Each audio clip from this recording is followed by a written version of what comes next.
আমার আজকে দরকার 50টা পিচ্ছি পিচ্ছি বাচ্চা এবং এমন পিচ্ছি পিচ্ছি বাচ্চাই যারা মুখে দোয়া করা লাগতো না, কিন্তু তারার মনে যে খুশি এবং ফুর্তি, তারার মাঝে যে আমেজটা কাম করবো, ওগুলা থেকে অটোমেটিক দোয়াটা ফাইলিতাম। গতকালকে আমি কিছু পিচ্ছি বাচ্চাইন তোরে হইয়া রাখছি, আজকে সকালে ঘুম থেকে উঠি আরো কিছু বাচ্চাইন তোরে আমি হইয়া রাখলাম। একটা ছোট মোটো আয়োজন করার উদ্দেশ্যে আমি গেলাম কি মুস্তফার উদ্দেশ্যে।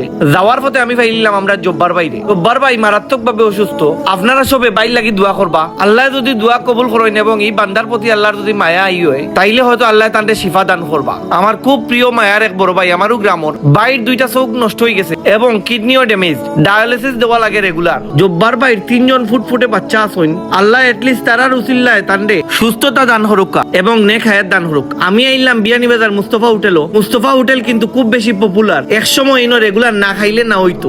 মুস্তফাটা নতুন করে ডেকোর করা হইছে। মুস্তফা থামাইতো আমি ফাইলিলাম ফজলু ভাই সাবরে। ফজলু ভাই সাবর বাড়ি হইল কি আমরা ফুরান বাড়ির গ্রাম পুরুষ ফালো। ফজলু ভাই সাবরে বালাবালি মাতানির সময় দেখলাম তাই অসুস্থ। জিকানি বাদে কইলা কিছুদিন আগে পুরুষ ফালোর যে ওয়াজ মাহফিল হইছে, ওয়াজ মাহফিলের সময় তাই ফরিয়া মনে হয় বুকও দুঃখ ফাইলিছন। আমার কাছে লাগছে ভাই সাবর শরীর খুবই দুর্বল। দোয়া করি আল্লাহ ভাই সাবরে সুস্থতা দান করুকা। আপনার কাছেও রইল দুয়ার দরখাস্ত।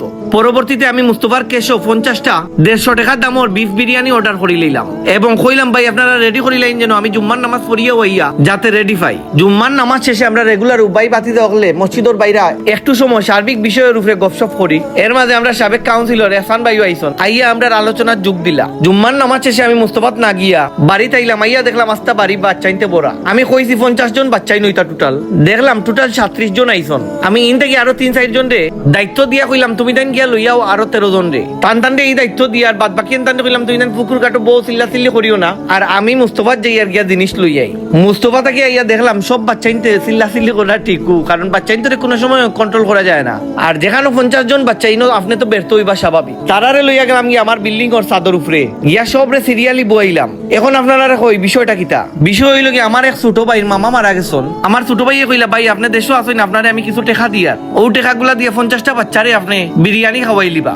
আমার এই ছোট ভাইয়ে তানোর মামার মাগফিরাত কামনা করিয়া সদগা হিসেবে বাচ্চাগুলারে খাওয়ানির ইচ্ছা পোষণ করছন। যেহেতু আমার মায়ের এক ছোট ভাই আমার আবদার করছন, আমি তানোর এই আবদারটা রাখছি এবং তানোর লাগি যেখান করা লাগে আমি সর্বোচ্চ চেষ্টা করছি। আল্লাহ আমরা সবরে বালাবালি খাওয়ার তৌফিক দান করছন। কিন্তু এই যে বাচ্চাগুলো আপনারা দেখরা হয়তো মাসে একবারও তারা বিরিয়ানি খাইরা না, অথবা সর্বোচ্চ বছরও 2বার খাইরা। কিন্তু আমার আপনার মাঝে এমন মানুষও আছে যারা দৈনিক একবার বিরিয়ানি খান, অথবা সপ্তাহে 2-3 বার খাওয়া পরে শুক্রবারের উসিলায়। আর বাচ্চাগুলার যে মনের যে তৃপ্তি এবং তার মাঝে যে খুশি এবং আমেজ দেখা গেছে, ও উসিলায় যেন আমার ছোট ভাইয়ের মামারে আল্লাহ সকল গুনাহ মাফ করিয়ে দিয়া এবং তানোর বালা কামর উসিলায় তান্ডে জান্নাতুল ফেরদৌস দান করুকা, আমিন। আমার আজকের ভিডিওতে আপনারা দেখা 2 জন রোগী এবং একজন মৃত মানুষের লাগি এই যে